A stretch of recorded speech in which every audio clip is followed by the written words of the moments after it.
Well,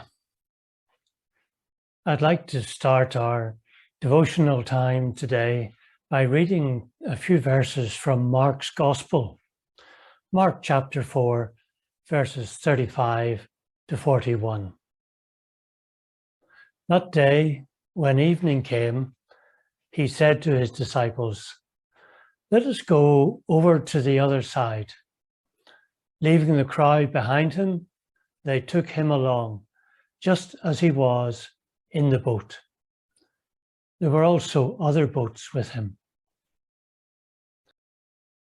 A furious squall came up, and the waves broke over the boat, so that it was nearly swamped. Jesus was in the stern, sleeping on a cushion. The disciples woke him and said to him, "Teacher, don't you care if we drown?" He got up, rebuked the wind, and said to the waves, "Quiet, be still." Then the wind died down, and it was completely calm. He said to his disciples, "Why are you so afraid? Do you still have no faith?" They were terrified and asked each other, "Who is this? Even the wind and the waves obey him." All across our world today, we have been living in difficult times for the past 2 years with the COVID pandemic. Even in peaceful parts of the world, it has been difficult to endure. But in some parts of the world, there have been extra problems which have added to the stress. I've been interested to see some of the Facebook posts which my Facebook friends in Peru have been posting in the past year. I confess I have not understood everything that people have said, but I have noticed that many younger believers are very concerned about the social and political issues. I can see that you want to live in a country where there is good government. You want the country to be well managed. You want the government to serve the people rather than serving themselves. And you want the country to be free from corruption. Those are good desires. But I also get the impression that many young believers have become very frustrated because they feel they can't do anything about the situation. No one seems to listen to them. I've even seen some Facebook posts urging people to take part in street protests against the government.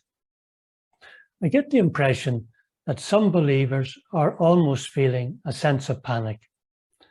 They feel overwhelmed by problems, and they feel helpless because no one listens to them. I don't know if you have felt like that. There are many people in different parts of the world who are feeling the same thing.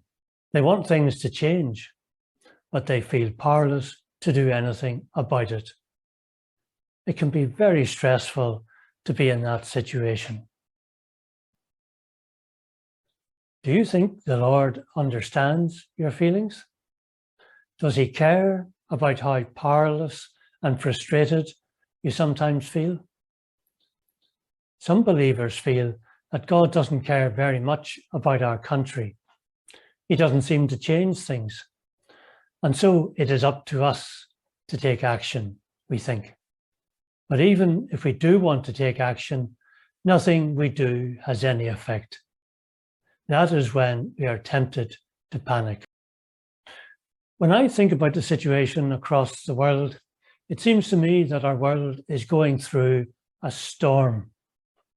There are strong winds hitting our society from different directions. First, there is the pandemic. But there are also strong forces at work in society which are threatening Christian values in society in the areas of abortion and gender issues. The people who are pushing these ideas seem to have all the influence, and we have none. These forces are so much more powerful than we are. We feel helpless. and we fear that they will destroy any hope of a better society. In New Testament times, the Lord Jesus was aware of similar pressures and strong winds of influence. In his time, Israel was living under the power of Rome. The Romans abused their power. There was a lot of corruption in society. Even the religious leaders who were in charge of the temple, the Sadducees, were corrupt. The tax system was corrupt. There was no health system. No one looked after the poor.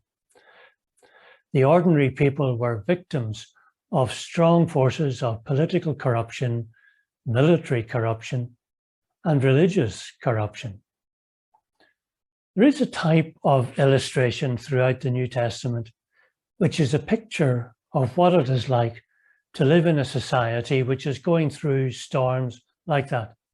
It is the picture of physical storms. There are quite a lot of storms recorded in the New Testament. So for this week of devotionals, I thought it might be useful if we looked at some of these storms to see if we can learn any lessons about how to live securely as Christians in the middle of storms. We have just read the story of the first storm which the disciples went through. Some of the disciples, of course, were experienced sailors, and they thought they knew how to survive storms. But this storm which we read was different. And it was worse for those disciples who were not sailors. I'm sure they were seasick. I would have been seasick after 2 minutes. When the sea became rough, the waves started to come over the side of the boat. The bottom of the boat started to fill up with water. The experienced sailors like Peter and Andrew and James and John were working hard to throw the water back into the sea. Soon, they couldn't keep up with the water that was coming in. They needed more help. The other disciples were no help. They were probably hanging over the edge of the boat, being violently sick. They just wanted to die. That was when the experienced sailors started to panic. And during all this time, the Lord Jesus was lying down at the back of the boat. He was sleeping peacefully with his head on a pillow, which one of the women had probably made specially for him. The Lord seems to have been quite familiar with boats, so he was probably an experienced sailor too. He didn't feel sick. He managed to sleep peacefully through the storm. When the Lord made the disciples get into the boat, he knew the storm was coming, but he wanted the disciples to learn some important lessons about living life in the middle of storms. As the disciples started to panic, they still knew the Lord was with them, but that did not comfort them. Their problem was that the Lord didn't seem to do anything. They woke the Lord up and said, "Teacher, don't you care if we drown?" They thought that the Lord did not care about them. They almost became angry with the Lord because he didn't do anything to save them. And so the Lord got up. He did 3 things. First, he rebuked the wind. The wind was creating the waves, so the Lord stopped the source of the trouble. Secondly, he didn't rebuke or shout at the waves. He quietly said to them, "Quiet, be still." He calmed them the way you might calm an angry dog which is barking madly. Normally, after a storm passes, the waves still keep coming for many hours afterwards. But here, the waves calmed down immediately. They obeyed the divine authority of the Lord Jesus. It must have been amazing to see. The third thing the Lord did was to calm down the disciples who were so afraid and panicking. He calmed them the way he had calmed the waves.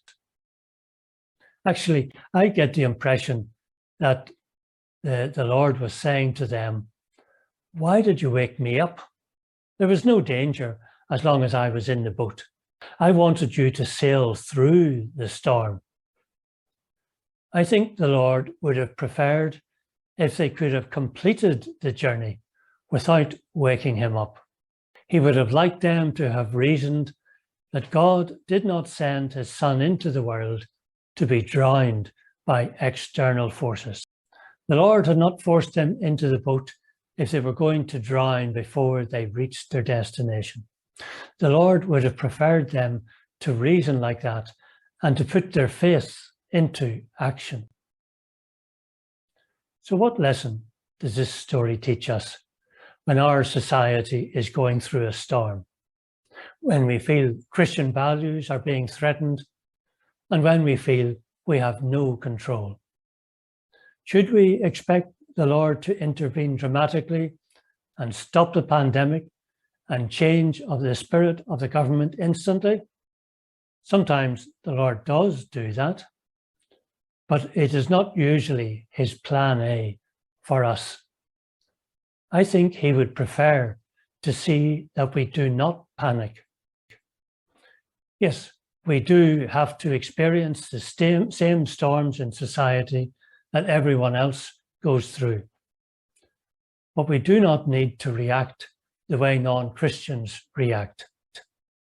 Perhaps the winds will not stop blowing yet, but we know that the Lord has a purpose in these storms.